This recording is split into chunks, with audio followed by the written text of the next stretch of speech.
Oh, hi everybody, this is Andy from Tesla. I'm going to show you guys today we modify the light, the LED for pre-facelift Model S. You guys can see this. This is the old light, and we just installed a new one here. And let's play the light.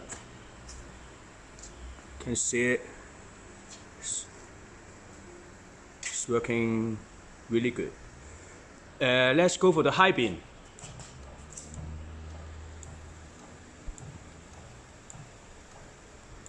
Low beam.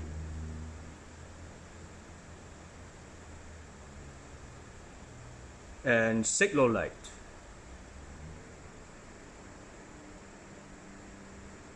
So everything is working 100% fine.